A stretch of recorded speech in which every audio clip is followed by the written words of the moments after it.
Chuck Edwards, Solutions Live By, coming at you with more tips on how we're going to overcome and deal with our anxieties.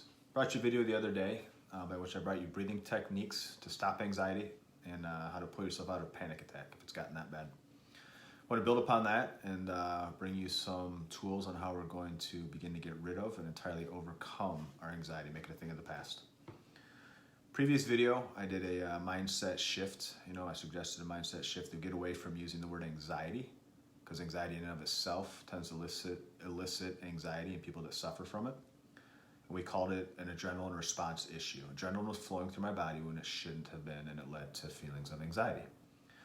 I want to bring you another mindset shift in this one. I'm not going to call it anxiety. We're going to call it what it is, and we have intrusive thoughts. So I'm going to give you the recipe by which to get rid of the intrusive thoughts. First thing we need to do is we need to identify what the intrusive thoughts are. We want to take some time, write them down, put them in our phone, whatever it may be.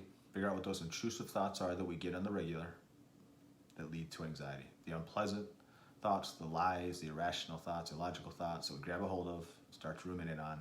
Next thing you know, we've got anxiety. Got to identify what they are. Second thing we're going to do is we're going to call them out. We're going to let them know that they're not true and that they're lies. And we're not paying attention to them. And then the third thing we're going to do, most importantly, most people stop at 2 and they get stuck in the world of coping with anxiety. I want to teach you how to get rid of it altogether. Third step is going to be that we're going to replace it with the truth. That's the money right there. That's what's critically important if we're going to get rid of anxiety once and for all altogether, have it be gone. So we're going to identify the thoughts, we're going to call them out, and we're going to replace them with the truth. So an example would be, I'm at an event, say I'm at a wedding, dinner or whatnot, and I'm in a room full of people, and I've got to get up and go to the bathroom. And I might, if I'm an anxiety sufferer, it wouldn't be uncommon for me to start getting worked up about the fact that I have to walk across a room full of people to get to the door, to get out to the area where the bathroom is. And in getting up and doing that, I might do something stupid. I might make a fool of myself. I might trip, or I might do whatever it is. I might have to talk to somebody and I'm going to be awkward, whatever that may be. And that's going to lead us to have anxiety while we're sitting there at the dinner table. And it's going to prevent us from getting up and going to the bathroom. It's going to make it incredibly tough. So I get that thought. I'm going to say, brain, thank you for telling me that I'm going to make a fool of myself if I get up and walk across the room to go to the bathroom. However, that's a lie. I've never made a fool of myself before. There's no evidence to support that I'm going to make a fool of myself.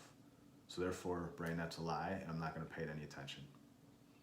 And then the third thing, I'm going to replace it with the truth, which I kind of just did in that example. But brain, I've walked across rooms plenty of time in the past. Never made a fool of myself doing that, or pretty much anything else. Whatever your version of the truth is, we're going to speak that. And then if we legit need to get up and go to the bathroom, we got this going on, we're still having struggle after using this technique I gave you, then revert back to the breathing techniques in the previous video that I told you about, and utilize those by which to calm and center yourself while you're sitting at the dinner table at this hypothetical wedding. Bring yourself calm, put yourself out of the anxiety, and then you could actually use that breathing technique while you're walking across the room to get to the bathroom, to bring you that peace and that calm and give you that motivating factor, or that comfort zone, if you will, to get up and do it. So the very first time we go and tackling these intrusive thoughts, it's probably not going to go away. It might not go away in the 5th time. But if we stick at it and are very intentional about it and call them out when they come, not try to fight them, I assure you they are going to go away. So what makes them go away? Kind of give you a simple answer. So when we replace it with the truth, so when we start calling out the negative thought and replacing it with the truth, in our brain what we're doing is we're rearranging thought. I'm giving you a simplified version. Rearranging thought patterns, creating new thought patterns with the truth, and not using the negative thought pattern, the intrusive thought pattern. And our brain goes through routinely and it gets rid of, it cuts out thought patterns, thought pathways that it doesn't use, and boom, there you have it. Creating the new positive, truthful thought pathway, but when you replace it with the truth, brain's going to go through and get rid of the negative if you don't use it for long enough. That's the way that works. So if this it all piqued your interest, something you want to learn more about, something you might want to begin to tackle, happy to help. We have a discussion, set up an appointment in my office, whatever it may be, is going to best help you overcome this. Find my number on any of my sites, shoot me a message, give me a call, happy to help.